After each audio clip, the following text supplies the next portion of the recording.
Okay, I think we are now live. Welcome to Grumpy Vegan Grandad. It's an absolute pleasure to have Romeo Challenger from the Epic, and I say Epic because they had over 22 hits during the 70s and 80s with 10 top 10 hits. And also we have with us a longtime friend of mine, Mark, and we're going to be chatting about Romeo's life in the band, his life as a black person in the UK, Mark's experiences as a black man in the UK, and we want this to be a positive conversation. We're not going into politics too much, and so I hope you all enjoy it. So we shall jump over to Romeo, and if you could tell us a bit about yourself. When did you come over to the country? Were you born in the country, or was it your parents that came over? Tell us a little bit of story from the very beginning.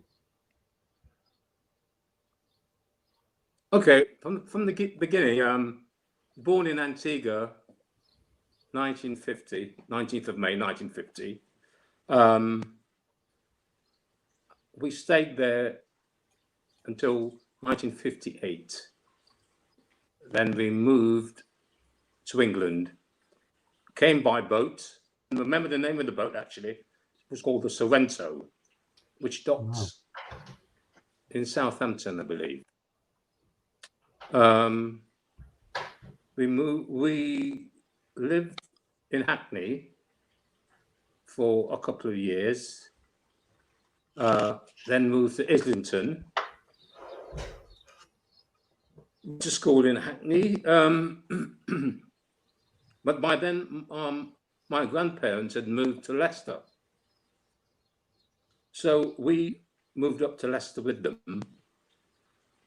and it was a completely different place. Leicester's a completely different place from London, obviously. There weren't many black faces in Leicester at all at the time. I'm talking about 1960 now. Wow. From 1950 to 1960, there weren't many at all. What age were you then, Romeo? I went to school there. Well, when I moved to Leicester, I was 10 years of age. When I came to England, I was 8. Joined the school. By then, but by that time, by the time I got to Leicester, I mean, I was listening to music even then because, we always had music in the house, fast, the Everly Brothers, Elvis Presley, Little Richard, all that stuff was always there for me. So I was listening to that stuff, and went to school. Junior school was quite good, quite interesting. It started observing life and all that, but when I got to, secondary school, meeting friends, playing football, which actually, thinking about football, I played for Leicester City for a while. Leicester City juniors, Leicester City A team, because what happened is I played in the English schools trophy final, which had Peter Shilton in the team. He was the goalkeeper in the school team, along with Jeff Blockley, who played for Arsenal. And I always thought I always wanted to be a footballer, to be quite honest, just like any other kid, playing football and all that. But having said that, by the time I got to playing in the Leicester school team, I was actually already playing drum kit, because I started playing drum kit at the age of 12. Now, to get this drum kit, we couldn't afford. My parents and all that, they couldn't afford to buy me drum kit. So I took on a paper round. Now, this drum kit cost 12 quid at the time, which I don't know what £12 in 1962 would be now. Well, I don't know, maybe a couple hundred quid, maybe. I think a couple of hundred quid now. Yeah. yeah. So anyway, I, bought the drum kit, learned, played on a regular basis until I got good enough to join a band. First band was quite interesting because they're all West Indian guys at the time, but we all played pop music. We, with the Beatles and all the stuff like that. Wow. And I'm not quite sure how many bands in England at the time in 1963, 64 playing that sort of music, Anyway, we got on, we started playing, did a few gigs and all the rest of it, and that folded. Now, that band was the only band where we were all the same race. Every band I've played since then have been multicultural. Mm. I played in Ian Dublinstad's band. I've always been associated with Ian Dublin as being his father. People say, "Oh, your son's a famous footballer, isn't he?" I said, "No, I only played in Ian Dublinstad's band. I'm not his father, as such." And even now to this day, you still. I still get it. What was it? A few months ago, so, "Oh, Dean's your son, isn't he? How's he going?" I said, "I've not seen him for ages, other than on the TV and all the rest of it." I said, "Well, I've got a son who's an Olympic high jumper."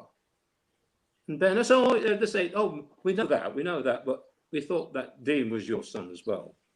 So it's just where things go. People just get stories, and they people pick up on myths and urban legends, and they just perpetuate, until somebody puts them right. But yeah, that's crazy. So yeah, but yeah, and then after the football thing and all that, the thing is, I thought I was going to be a professional footballer, but unfortunately, got to the age of about 17, 18, and I just realised that, Leicester City wasn't for me, and I wasn't for them, and so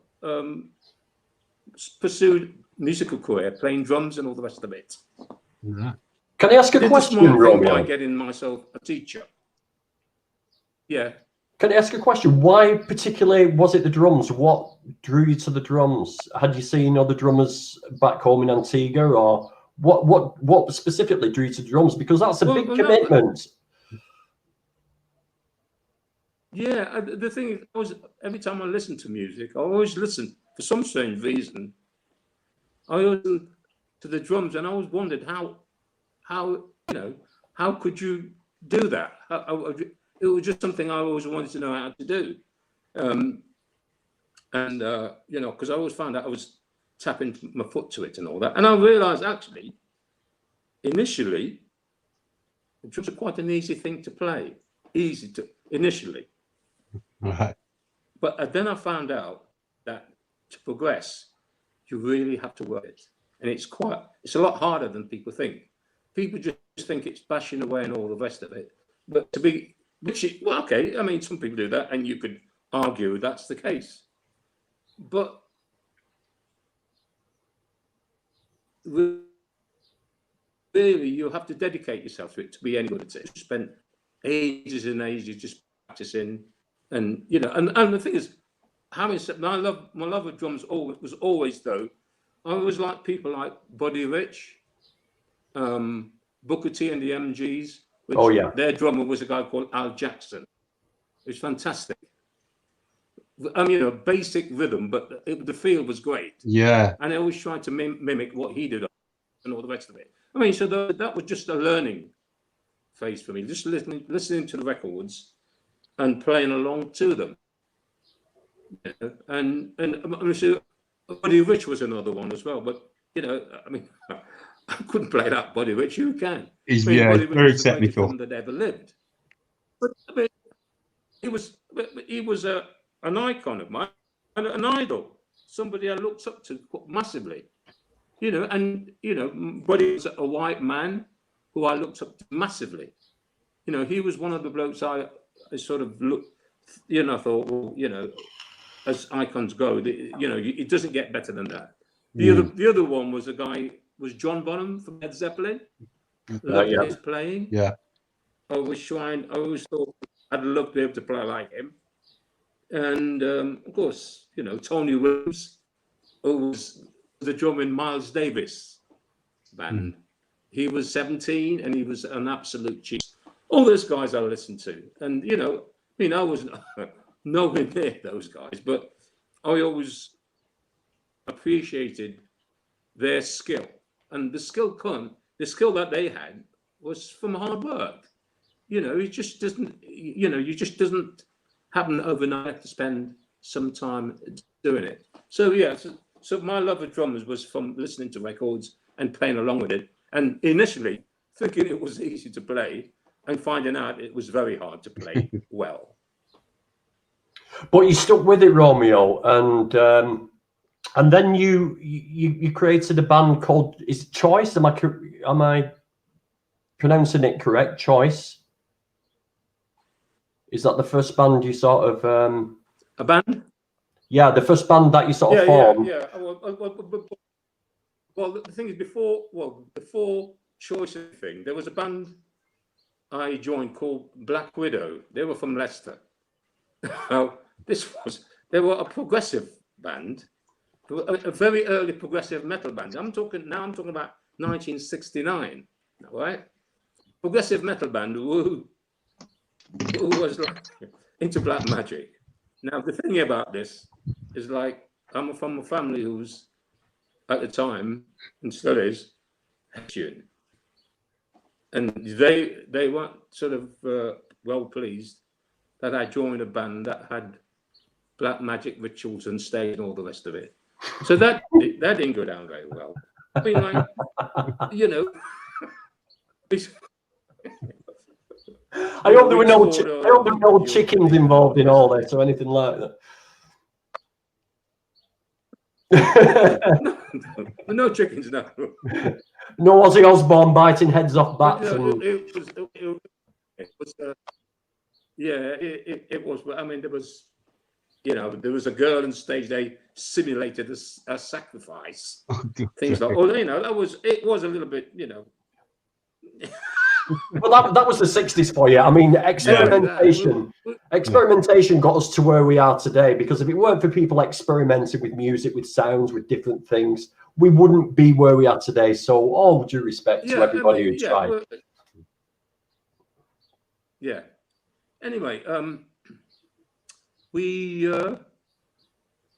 did the band stayed till 1973, but before that, we made 4 studio albums, and the gig we did was it is the best gig I've ever done in my life, which was the Isle of Wight Festival, which had Jimi Hendrix. Wow. His last British performance. Yeah.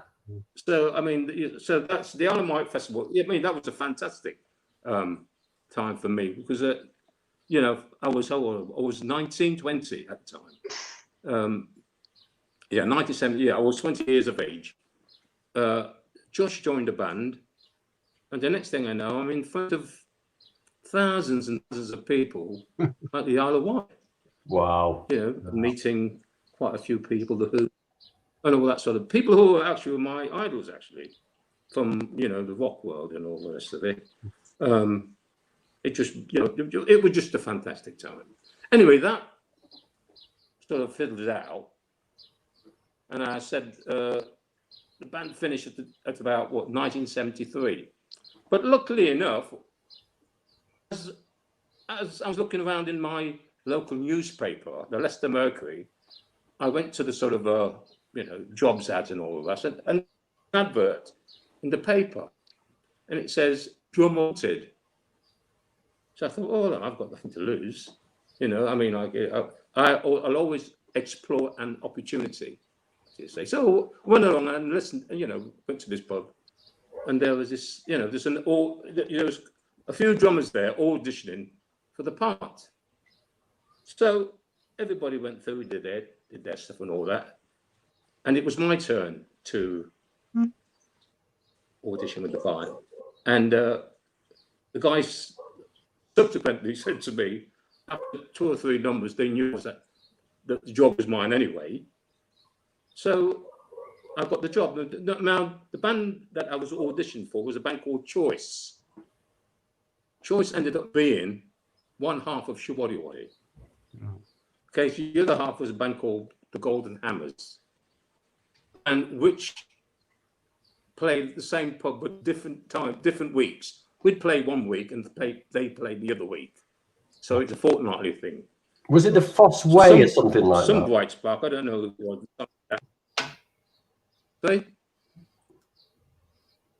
Say again. Was it the Foss Arms or the Foss Way or something like that in Leicester where you played? Yes, oh yes. Yeah, the Foss Way pub. The Foss Way pub, the Foss Way pub, which is now an Indian takeaway pub now. It's not, it's just a restaurant now anyway. Somebody in the band decided that, well, why don't we get together, amalgamate, and do a sort of a rock and roll review on one of the nights that we work, which was a Tuesday night. So we thought, yeah, we'll have a go doing this. We did the rock and roll thing, and it went down better than any of the things we did individually anyway. So that night, Showaddywaddy was born, because I mean, the reaction was incredible. But you've got to think about the time, 1973. What did we have? We had glam rock, we had some serious bands, Genesis, Yes, all those bands who were actually incredibly musically talented, but not much of a show. So really, they weren't really there to entertain anybody. They were trying to show how good they were technically on their instrument. And there were no songs as such. It was just very long solos and stuff like that. And I think at some stage, the people got, audience just got fed of listening to a 10-minute drum solo or 8-minute guitar solo, anything like that. We came in, Showaddywaddy came in and kind of changed all that, because we played pop songs from the 50s that nobody had ever actually heard of, that had melody, rhythm, and everything, which were songs. And I think some people say that, do you like the music of Showaddywaddy? And it's not that good and all that. But these songs were absolutely brilliant, written by mainly black R&B artists. They got the publishing. So actually, Showaddywaddy made hundreds of thousands of dollars or pounds for artists who probably at the time had no idea that they would ever see a big payday again. Wow, that's amazing. I mean, some of them probably would have sold. Yeah, some of them probably would have sold the songs they've written for a pittance. Because in the 50s, you'd write a song and you'd sell the song, so you'd actually sell the rights for the song as well. So if that song became a hit and all that, you didn't get anything because you actually sold it. Yeah. But obviously but luckily most of the songs that we did, the royalties went to the songwriters, which is good. Just, it's just only right that they got that. So you started doing these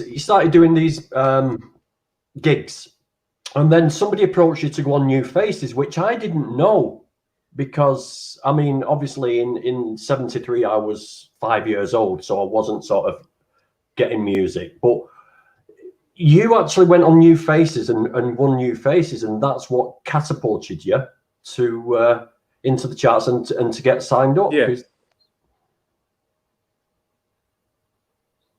Yeah, well, the thing is about New Faces, we never wanted to go on it because we didn't want to see ourselves as sort of a TV talent competition type of band. Yeah. Persuaded to go.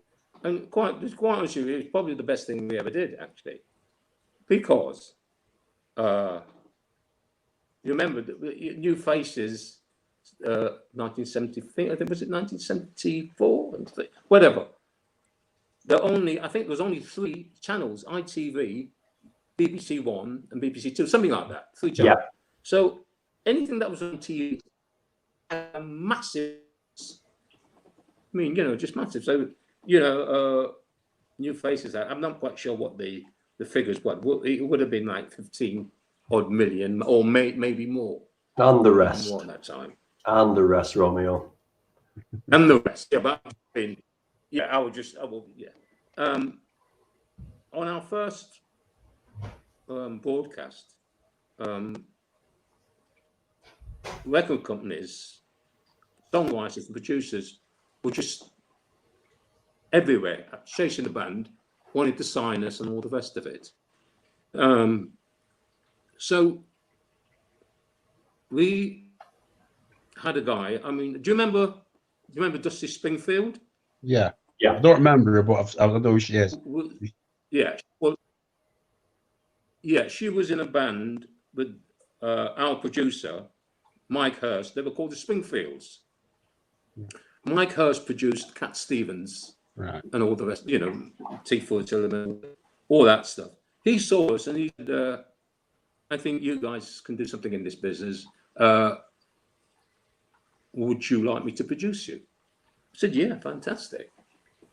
And we gave him some. No, let me tell you now. The thing is, we're known for a band who did old records, played oldie songs and all that. But what people don't seem to realize, the first few hits we had were actually written by the band themselves. We gave Mike a tape of 6 songs, and the first 3 were Showaddywaddy hits, and we recorded Hey Rock and Roll. It's the first one we did. I remember that got to number 2. Okay, Hey Rock and Roll. Then we did Rock and Roll Lady. That was another self-penned song that got to number 2 as well. So we did write songs as well, but obviously we were just known as a band that did oldie songs and all the rest of it. But the thing is, Romeo, is that you had more chart hits than ABBA during the 70s. You were prolific. You were absolutely prolific during the 70s. I remember as a child, I mean, I know Mike's got some stories, but I remember as a child singing Under the Moon of Love in the swimming baths. The full swimming baths while we got changed was singing Under the Moon of Love in 1977. It was, and we'd bang on the lockers doing your bit. And it was, and what I liken you to is a modern day Oasis where it was sing-along anthems where anybody could join in, anybody could sing it. And it was just pleasant. It was happy. It was positive. Yeah. Well, yeah. I mean, yeah. I think that basically, I mean, like it was people were starting realizing really if you can write them and people to sing them on the football terraces, you've got a hit. And that's what happened. You write anthems for everybody instead of playing really clever music and pretending that it's really good, which it isn't. Some of it. I mean, I've got a thing about so-called progressive bands, which some were good, but most of them just disappeared in the air from because it was just self-indulgent thing you can actually do. Too clever. Too clever. Well, I mean, like there might be a market for it, and band that, but really, you go on stage and who are you playing for? Are you playing for yourself or playing for the public? Yeah. And when you become really, really musically adept at what you're doing, are you going over the heads of the public you're playing to? Are they all as good as you are? That's the thing. But you know, but yeah, but once again, you see, we came along and changed our perception about the pop business and all that, because just remember, because we were successful, then you got bands like Darts jumped on the bandwagon, and bands like Mud. Mud was around before us, but then they suddenly started wearing drapes. You know, which I thought, hello, where did they get up here? Along with Darts, you know. So you know, we knew that we're on the right track when we had a lot of imitators who were successful as well. And something else about your band as well, Romeo, and this is a bit like why we're all together here chatting today, is that it was very unusual to have a mixed white and black band. Yeah. I think you were the only sort of band that I can recall in the 70s having a black guy with white guys in the same band. And I think that started a bit of a trend as the decade went on as well. What are your thoughts on that?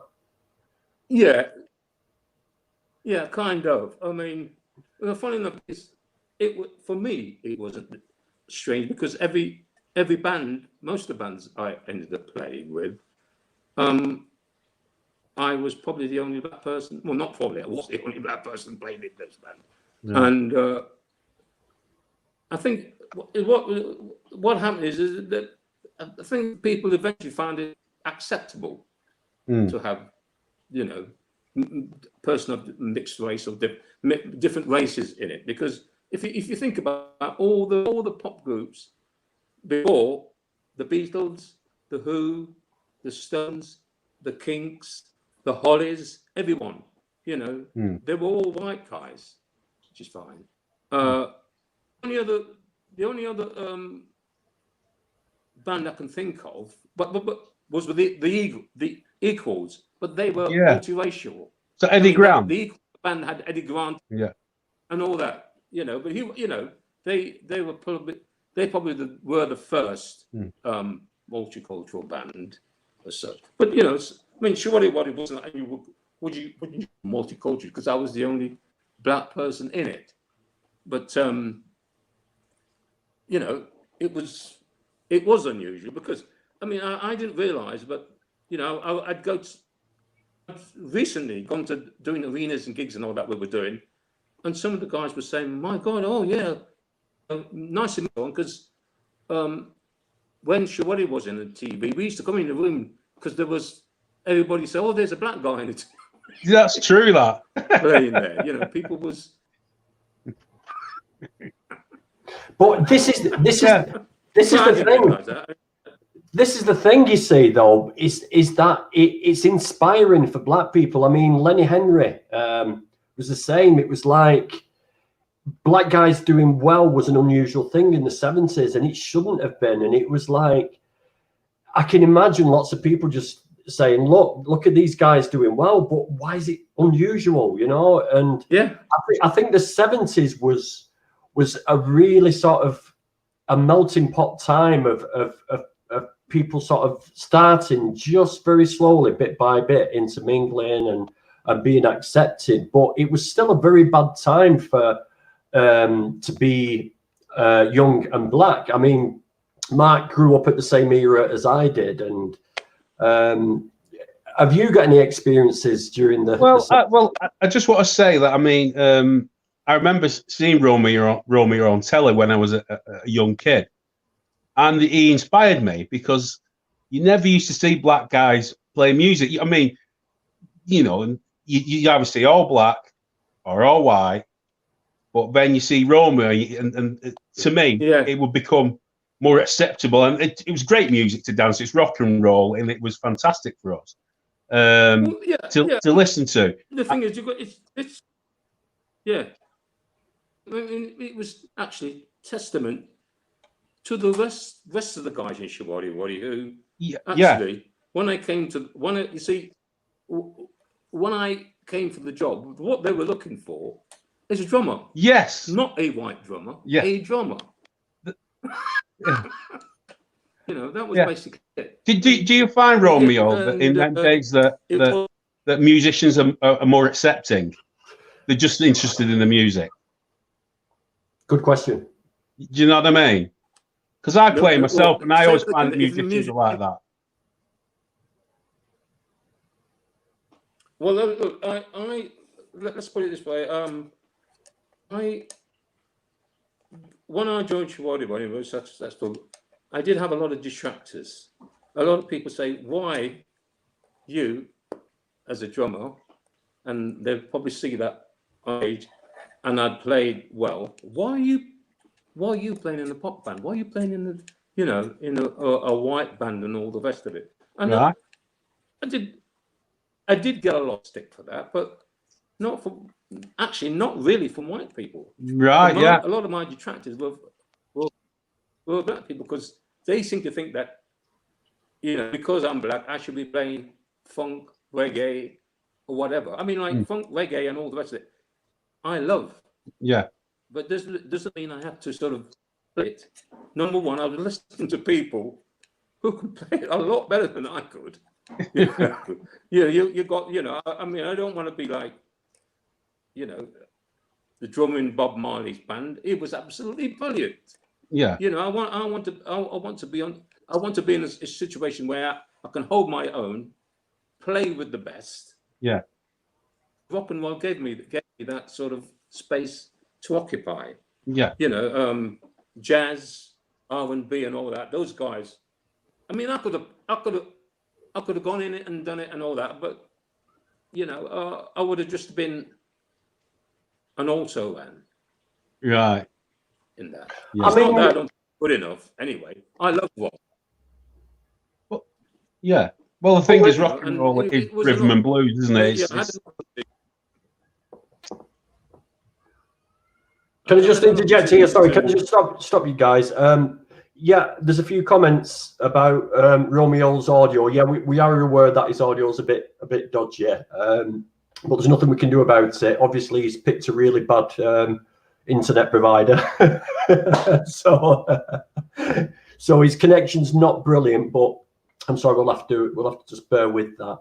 But I mean, again, rock and roll did originate from black music, and that's another thing that I can't understand. You getting slated for playing rock and roll because it did originate from black music. Yeah, well, the thing is, you see, it's because the people who are making comments about, you know, the songs and all that, why am I doing it, actually don't know the history of music. They don't know the history of rock and roll. They don't. No, they just listen. They just seem to think that these songs came from nowhere. They don't understand that rock and roll actually is R&B, in its earliest form. Exactly. It's, exactly. And then after the 80s, we got the ska, which was again originated from a certain sort of music, speeded up, and then we had two-tone and the thing is, you had. Well, the thing about sort of ska music and all that. Ska music, actually, when I first heard it, it was called blue beat. Yes. Blue beat was like in the late 50s, 60s. Then you had sort of rock steady, which is, you got the rock steady. That was another form of Jamaican inspired music. Lovers rock. Reggae. I mean, reggae took over the world for a while, didn't it? Yeah. Yes. Bob Marley and all the rest of it. You know, I mean, I'll just give you a story about, like, when we were doing Top of the Pops, Bob Marley they were doing a song there. It was, I can't remember what song. And I'm just kicking myself now, because I should have had a photograph taken with that man. Wow. So think about it. There were no mobile phones in the 70s. that's the thing. That's the things, and I'm glad there was no mobile phones in the 70s, because there would have been a hell of a lot of embarrassing pictures of me during that time. So I'm so glad. especially some of the. Yes, the good thing about mobile phones now. The good thing about mobile phones now, it shows that anybody doing any wrong can be filmed straight away and be put on trial for it. So the mobile phone is a great. I mean, it's probably one of the greatest inventions ever, really, because it's just fantastic. Yeah. I mean, going back, hitching on to what's current at the moment, the Black Lives Matter debate and all the rest of it. It's quite so important that, if not for the mobile phones or things like that, a lot of people would have died without any sort of justice at all. Yeah. Yes, I mean, definitely. Yeah, taking the current situation now, it was seen in before our eyes that a policeman, had his knee in a man's neck, a black person's neck. I mean, the thing is, it could have been a white person's neck. Yeah. Unlikely, because really, if you're walking black in America or any place, you're at risk, or can be, because of the laws there. I mean, I'm not saying that it's like this here, but in certain instances has been. Yeah. I mean, I do watch a lot of videos on police stops and stuff like that. What it was, I was a photographer for a point, and I used to watch a lot of YouTube videos on how to handle police and security guards, because photography is not a crime. And that led me on to seeing lots of videos about police stops. And you might be surprised, Romeo, how many black people do get constantly pulled by the police. The thing is about the UK is that we seem to, I mean, Mark might put me right about this, but it's not something people like to talk about, because when you get pulled by the police, it's not a very nice thing, and it's not something you want to sort of go shouting about, even though it is unjust, and people don't realize it's happening because it's not talked about. I mean, all right, the situation in America is a lot worse. It's a lot worse. Well, I'll give you an example of this is going back to 1975, 76, with the success of Showaddywaddy. I bought a couple of cars. One of them happened to be a Rolls Royce. The times I got stuck in that is unbelievable. Yes. A black man in a Rolls Royce? No way. 1975. Well, I mean, probably in London there would have been a few, but certainly in the provinces, in Leicestershire, not at all. Right. And I mean, eventually, I became a marked car, really, because subsequently, I've heard people say, police have told them, I remember that Romeo Challenger. You used to have a Rolls Royce. I've stopped him a couple of times. It's like a badge of honor. Yeah. To some people. Yeah. But then I don't know. Maybe I was asking for trouble, but in 1975, to be driving around in a car like that and not expected to be stopped. You know something though, Romeo, right? That's something you said is just hit hard with me, and it's you saying I should have expected it. Really, why the fuck would you think like that? Why? This is it. This is what we're talking about. Is if I bought a Rolls Royce, I'd be happy. I'd be driving it around everywhere. You, on the other hand, think, well, I'm going to get pulled by the police because I'm a black guy driving around in a Rolls Royce. And that is what was wrong with the whole system. This is what I'm talking about. Well, the thing is, it's all about expectations, because, to be quite honest, you're not expecting to see a 25-year-old black man driving a Rolls Royce in 1975. Why? I mean, if they probably thought you were a pimp of some sort. Yeah, that's the thing. Yeah, it's racial profiling, isn't it? Yeah, because that's the only way you could possibly get enough money to buy something like that. I mean, that was a thinking anyway, you know, but I lived with it. Yeah. What's your thoughts on that, Mark? Well, it's different. It's that in them times it was different. I mean, it's a difficult sort of conversation to have because you shouldn't have to be expected to be stopped, but because of what's gone on prior and since, it's always in the back of your mind that you are going to be stopped. It doesn't make it right.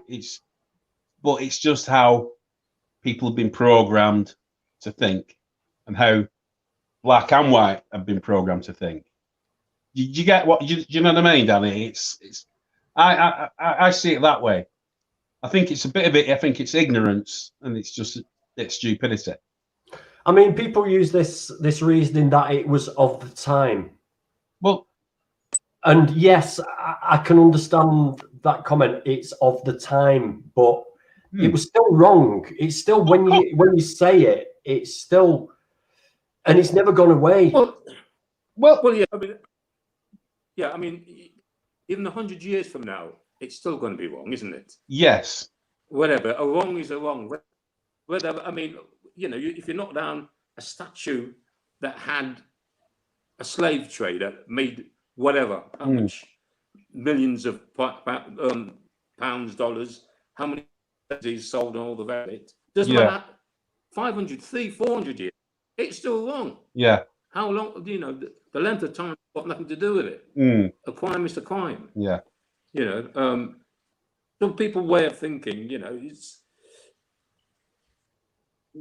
whether it was in the 70s, whatever, it's still wrong today. So even though I was sort of targeted by the police, you know, people could argue, well, that was the time.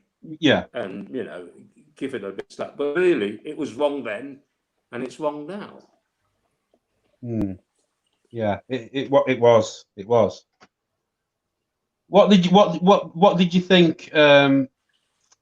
What did you think was happening in sort of 81 when the riots were happening in London and and Bristol and Moss Side?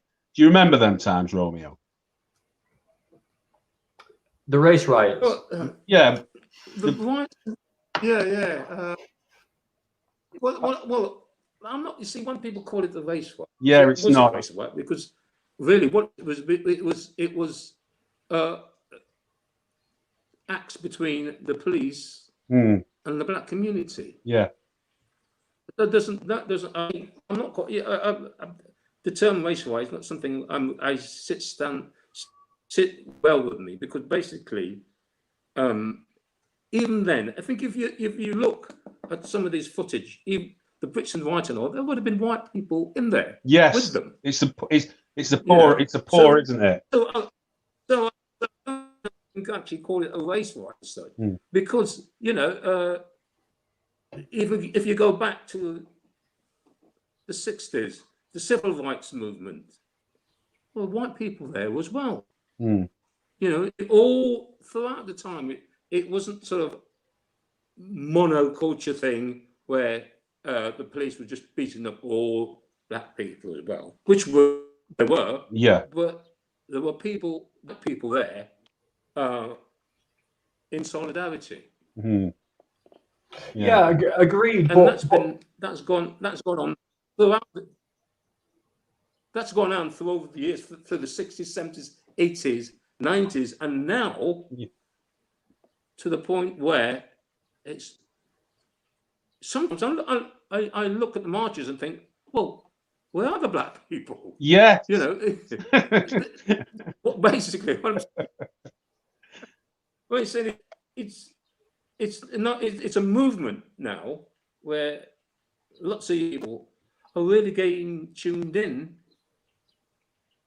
to what's been going on for years, and they realise that the world can't go on that way. So really, when I put on TV and I see marches and all that, and I see the diversity in those marches. You know, lots of Yeah. white people. You see young white people, brown people, everything. I think, well, that's fantastic. And that's the way the world's going to go. That is, I mean, this is history in the make, isn't it? Really, massively. Yeah, I feel I just hope it for the sake of America as well, that this won't be a footnote in history. It'll be something that you could sort of talk about. I was there on the marches, blah blah blah, and Trump out of office. You know, things like that. I mean, that would be something to look forward to and to be proud of as well. You see, the thing is, I mean, another thing I've noticed, especially on social media, with all this going on, and me and Mark had a conversation the other night about this, is it's bringing a lot of people's prejudices out without them even realizing they're being prejudiced and are now being called out. And it's like a war going on Facebook. There's, you know, it's just people are blind to it. People are totally blind to it. Well, this is it. It's subconscious bias, isn't it? People don't. Yeah. If you're born to something, and you know, and you can walk around and do what you like, it's, you know, it's what's always been. You know, you can't blame people for being born into a society where it favors you. If you understand what I mean, until you get to a point where you realize, and that realization comes maybe in your teens, because you're at school and all that. Well, you know, it's kind of difficult to fathom out what's really happening. Decision, even though you know something's wrong, you don't realize it till you get. It's when you leave and you go into the wider world, you actually see what's happening, and then you should be able to make a judgment about what's, you know, what the situation is, what the situation is with you racially with somebody else. Yeah.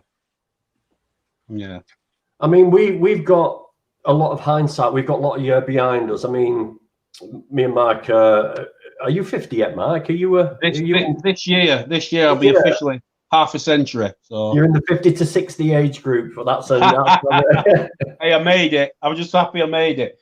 But we've got the advantage of hindsight and the advantage of life experience, and to see things a little differently as well. And I think that helps with this all. But it's the youngest generation, this new generation now, that are fighting for this, and it's these people who can change what happens in this country.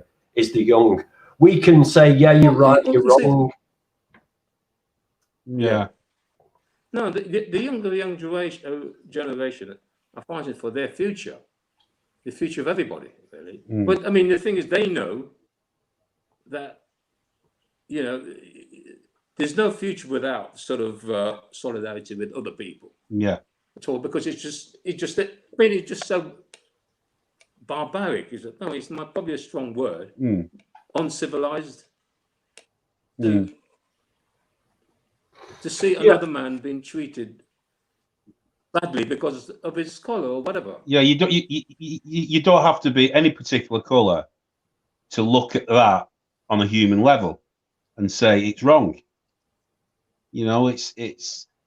I think if anyone can look at that and think that, and not look at it as just on a human level, there's something wrong with that person. There's something wrong with that with the mentality.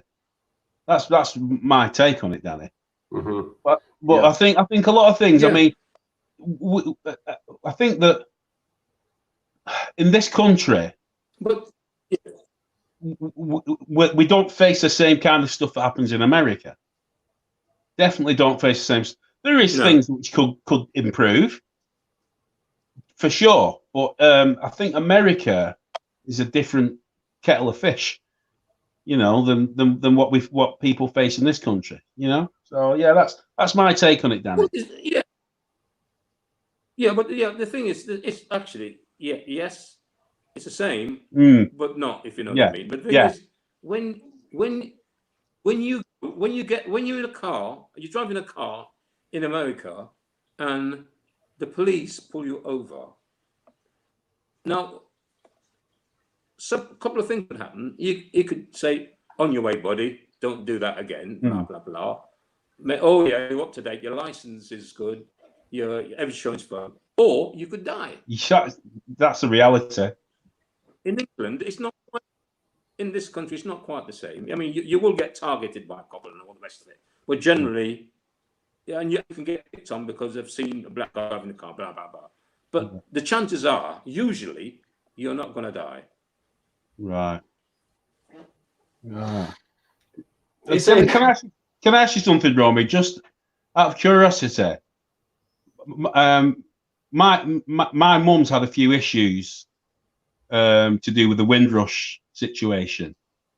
Because I don't know when you came over to England, did you come over as a British citizen, with part of the Commonwealth, and did you come over as a minor? No, I think were you? I came as a minor, but you became as a minor. Yeah, of course you did. Yeah, you came. I think we were British subjects. Yeah. Antigua. Most people who came over on the Windrush generation, if I'm not mistaken, were British subjects, not citizens. Yeah, that's right. Big difference. Mm. I don't know. I can't remember, but no, I wouldn't have had a passport. I don't think. Right. I'm sure. No, I never had. The first passport I had was in 1970. You know, to do with travelling around in bands. The thing is, the thing about all that though is, if I was in Showaddywaddy and never had a passport as such, I could have been part of that Windrush problem. Yeah, my mum had a few issues. Yeah. What issues did your mum have, Mark? Well, the thing is, I think it's certain a few years back they changed the laws, and it was people who were not classed as British citizens, which they should have been really, because they're under the British the islands. They were all colonised and stuff, and she had to apply for a citizenship then, but she'd come over as a minor, so she didn't have a British passport. So every time she left the country, she would have to have 4 passports, or the passports to prove she'd been here for that amount of time. Now there's 4 of us and countless grandchildren. So at some point, if anything had have happened, if she'd have broke the law, she could have been deported. Wow. You know, and so she had to obviously go to solicitors and what have you. She had to have pictures taken, even had fingerprints taken. You know, I mean, I think she was probably about 70 at the time, and you're thinking this is a little bit. It comes across as a bit racist, to be honest with you. And I don't like you throwing that word around, but it's an institutional kind of thing. Do you understand? Yeah. It's a clerical error. It's a clerical error. Yeah, you can say that, but there's been a lot of clerical errors. that's the thing. But like I said, you can go down a big rabbit hole about this sort of thing. Well, the thing is, the government could have just gone like that and sorted it straight away. It was so obviously wrong. Do you know? Yeah, of course it's wrong. But I mean, there's a lot of people. There's been a few people who've been deported who came here as children, and they've committed a crime, or maybe not. There's been a few really sort of heavy things about it, Danny, and they've actually been sent back to a country which they're only visited as children. Do you know what I mean? And that must be devastating. Absolutely. This is something that's been going on for a while, you know. I mean, if somebody dumped me in a foreign country and said, like, look, you're originally from here, mate. Here, there you go. I can't speak the language. I don't know about the culture. I don't know what the hell would you do in that position? That's astounding. Yeah, it's astounding, but it has happened to people, you know. It has happened to people, which is incredibly sad, you know. But that is one of the things. What I think a lot of the protests and these are the things what the country have been doing to people, which isn't spoken about. or doesn't have enough publicity, maybe, you know. But hopefully it's getting sorted. It'll work out all right. Well, yeah. What did you think, Romeo? Have you heard of anybody like that, or not? The thing is now is it's whatever issue there might have been before. I think really right now is a time where we can actually probably say there will be an improvement in it, because if you think about it, you know, there's always time when people say, oh yeah, right, this is it, we've got to do something about all this thing, and you have a discussion, and like it becomes a topic for about a month or so, then it goes away, and all that is forgotten until somebody does something where it becomes an issue again, and goes, and so on. Yeah. But this time, I think it's watershed, and I think, you know, something will come of it. Yeah. I mean, it's going to be obviously gradual, but something good of it where everybody will respect other races. Yeah. Because that's all this, and give people equal rights to be able to sort of equal consideration in everything. If you go for a job, your ethnicity should not be in question, whether you can actually do the job or not, and things like that. So I'm glad that what's happening right now. I'm not mad about people smashing things up, you know, as what's happened in America.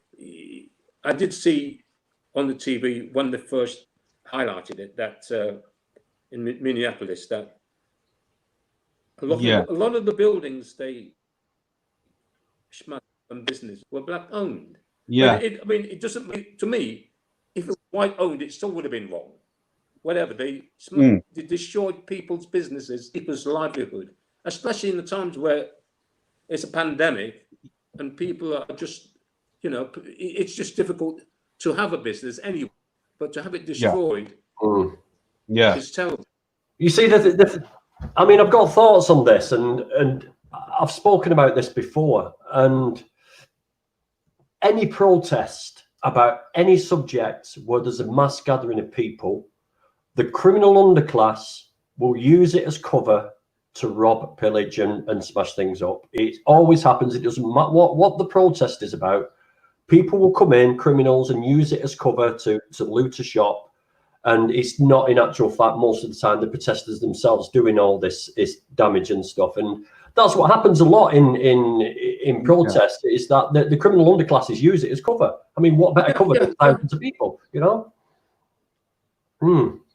Definitely. I mean, that's what follows, isn't it? Every time you have something like a protest march and all the rest of it, and something, you know, people are marching for their rights and all that, there will be a minority who are not there for anything other anything other than you know, criminality. Yeah, they're just there to make money. You know, people just want to destroy things and all the rest of it. I mean, the situations now is like, you know, the only time where you could probably argue justification of doing something which wouldn't be seen lawful is actually that bloody statue in Bristol. Because if you think about it, I mean, that place, I mean, his name, Colston, up there, must be 10 times. And they've got a massive hall there called Colston Hall. Yeah. Which all the bands play there. Yeah, I mean, you know, I've played it at times without actually realizing what the name meant and all the rest of it. It's only relatively recently where I heard about this statue and what it meant. I went online, read up about it, and couldn't believe that it was still there, especially when the people of Bristol complained about it and asked for it to be removed, and they never did. So in that case, I mean, you know, it's the probably one time thing that it was justified to remove it without the permission of the council, because they weren't going to do anything about it. Exactly. And I put a post up on Facebook, and it basically said that Jimmy Savile raised millions for charity. He did so much for charities, and they ripped his statue down. And people said, well, what's that got to do with it? I said, because that's exactly what this statue of this slave owner did. He did despicable things to people, but he contributed a bit of money to the town. So what? It doesn't even out at all, you know. And it's the lengths you've got to go to explain to people the situation, because they really don't get it. You know, this guy abused, murdered, owned people, living people, and he's looking down from a pedestal, and the people that his ancestor he abused his, you know, it's like, what the hell? No wonder they got annoyed with it. No wonder they got it ripped down. It's I mean, but you see, the thing is, the problem, a lot of people don't know about that history because it wasn't taught. It's that sort of history. The history of slavery wasn't taught in a comprehensive manner. No, you know, I mean, I can't remember ever at school having any lessons that contained slavery in it at all. And I learned all about Henry VIII and all that stuff and all the rest of it, Christopher Columbus and all that. But I never learned about the slave trade and the evils of it. Which, had they done that, more of the British people would be more knowledgeable and accepting about what's happening to things like statues and stuff. I was impressed when I saw them pull the statue down, because it wasn't just black people that were doing it. It was the people of that city that were doing it. It was white people. I saw one black guy with them. And I thought, you know what? They wanted rid of it. You know. And you know, the first. Speaking of education, the first education I got on slavery, and you might remember this, Mark. I don't know whether you would have been probably gigging all over the country on your 250 gigs a year that you used to do in your prime, but on TV was a TV show called Roots. Do you remember Roots? Yes. Yeah. That TV show was my first introduction to slavery. Yeah, I remember the first. I mean, they did a remake of it, didn't they? Which wasn't so good, but the original version of Roots on TV was like incredible. But I think a lot of people, even then, even though they knew it was from one man's life tracing back, it still looked like just a TV show. I don't think it really hit people as much as it should do. I mean, it was a talked about topic for a while, like, you know, like who killed JR and all the rest of it. But then again, that disappeared, didn't it? You know, but I mean, speaking from a white point of view, Romeo, when I was watching that, when there was a scene in it where they're whipping him and telling him his new name, which is Toby, his real name was Kunta Kinte, and the whipping scene that really resonated with me, and that I found that horrific, absolutely horrific. I couldn't believe that they were doing this to this human being, and I mean, it might not have had an impact as much on you being a black person, because you were probably knowledgeable about the subject anyway. But to me, it was a complete sort of, never even knew all this existed at that point. It was like, what? You know? And I think that had a big impact on a lot of other people as well, Do you know what? I've got mixed feelings about it, Danny, because as a kid growing up, it became ammunition for people to use against you. Do you understand what I mean? it became ammunition, and it was a bit of a mixed feeling about it for me. I have a bit of, it's not like I have an issue with it being taught. My issue is I think that it needs to be taught truthfully. I mean, no one ever talks about the Haitian Revolution. You know, it wasn't. There's a thing which I think that people don't realize is that when they took people from Africa, they weren't complicit in it. They didn't want it to happen, and I think that there's an image that the people were passive about it.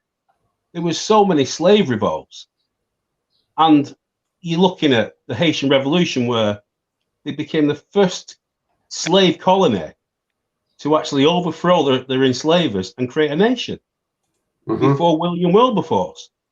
You know, we weren't taught that, Danny. And to me, I think that there's more from that point of view. It's not just our history; it's European history that isn't being taught properly. You know, that would empower people a little bit more to feel more confident in themselves if they knew both sides. I mean, the British only really sort of stopped slavery was when Jamaica had a massive slave revolt. 2 years after that, they had to abolish it because it became untenable, because people were fighting. It wasn't, people were not passive in this. And that's, I mean, it was a great show, and well, not a show, but I mean, it was interesting to watch it as a youngster, but it became ammunition to racists in a way, because it wasn't told the full story. I mean, I posted something today on Facebook, funny enough, and it was about the people of Manchester going on strike from the cotton mills to abolish slavery in America. They refused, and it's an amazing thing. And they're working class people who saw humanity, you know. So, yeah, I think it needs to be taught, but it needs to be taught from the full story, not glorified, and definitely from the perspective of the people who battled against slavery, who were enslaved as well. Similar to the suffragettes who had to get the vote. They had to use tactics which weren't within the law. Which got them hated. You can't protest without getting a backlash. You cannot do it. Yeah, I mean, to be fair, Danny, I don't think that in this day and age, we're in England at the moment, we're not at that point where people are having to do dread things to get things done. We're not far off. I don't think we're far off. I mean, you're never going to get rid of idiots and racism and all that. But you know, majority of people, Danny, are pretty cool, really. You know, even you'll find on Facebook people who are talking. It's usually the ones who, the quiet people who don't say anything, are usually people who are on the side of God. You don't want to sound off too much about these sort of things. Yeah. Do you understand? Yeah. That's my 10 pence worth anyway. But your 10 pence worth? I thought you were throwing 50p's worth in you. Well, listen, we've been talking for 1 hour 8 minutes now. But it's been great to see Romeo anyway, because he's a hero of mine. Oh yeah, nice. Yeah. Nice one. Yes. Well, I just want to wrap it up. I mean, now, one thing Romeo said to me was I wasn't allowed to pull him on veganism or mention it, but I'm very sorry. But at the end of this sort of like a little interview, I'd just like to just mention a few things and just see what your attitude towards it is, because the reason that we're having this interview right now is because of your lovely daughter, Tamsin, and she's a vegan activist. Mark is vegan and I'm vegan. And this is obviously a vegan channel, but I wanted to talk about the race thing, your story, because it's a really interesting story. But I've been doing a bit of Googling today, and I found out that the biggest increase in veganism is among Black people. And I'm just wondering I thought it would be less for some reason, Mark. I don't know why. But The Black people are the most likely now to turn vegan. There's more people going vegan than white people. You can look that up. You look a bit confused, but I was surprised. Yeah, I am. Well, no, do you know something? I'm not in so. Yeah. Okay, I kind of get it. I've never heard of that, because look how Caribbean people like, well, for me, my experience, like eating a lot of meat. I mean, the only no would be the eating of pork. That is definitely frowned upon. That's definitely frowned upon. But in some, I mean, they're like, if you take like the Rastafarian lifestyle, Yes, they, a lot of those, that diet is like is vegan. yes, that's where I came from with it. To be fair, yeah, that's where I came. But if you'd have asked me what percentage of Afro-Caribbeans are not, are vegan, I would think a very small percentage. I mean, I didn't realize it was so big. Well, I didn't. But I'm flexitarian myself. I eat meat sometimes, but the weird thing about it is, every time when I do fancy having something like a meat or something, after I've eaten it, I've realized, you know what, I shouldn't have eaten it because I don't enjoy it anymore. That's the weird thing about it. You just get the craving for it, but when you do actually eat it, you think, oh no, I shouldn't have eaten it. I mean, like, I used to love eating chicken, but honestly, I must admit, after eating it, the idea of eating it and going for it, because it's what I've always done in my life, is good. But I mean, I can only think that I'm moving towards the right way because I've not enjoyed it. I just enjoy the idea of having it. Do you understand what I'm saying? Yeah, totally understand, because, like I said, we're all in a similar. Well, you're the generation before us, Romeo, and we're sort of the following generation onto you, and we've all been eating meat a very, very, very long time, and it is. I remember some cheese being left out on the counter. I've been vegan 5 years, and I saw a lump of cheese left out, and there were some bits there, and I very nearly picked up one of these little cheese pieces and ate it out of sheer habit. And it's just, but would you say that people of your generation are very unlikely to sort of change now? Is it something like, well, I've been this way for so long now, so it's too late for me to change? Do you think that's the attitude? Or no, people of my generation generally would not. Generally will meat eaters to the end. Yeah. But I tell you what, though, going back the vegan thing and all that, with that my limited knowledge of it, I wish they could make it a lot more tastier. Oh, I don't believe that. I don't believe we're that. not having that. When I say that, when I'm saying that's not fair. Romeo, you live with your daughter. Your daughter Tamsin. I'm not talking about home cooking. I'm talking about stuff that people who don't know how to cook vegan food, so they go and go in the shops and buy it because they think because it's their first step into veganism, so they go out and buy the food that they and because I've done that a couple of times, and a lot of it is quite awful. Is it because of the way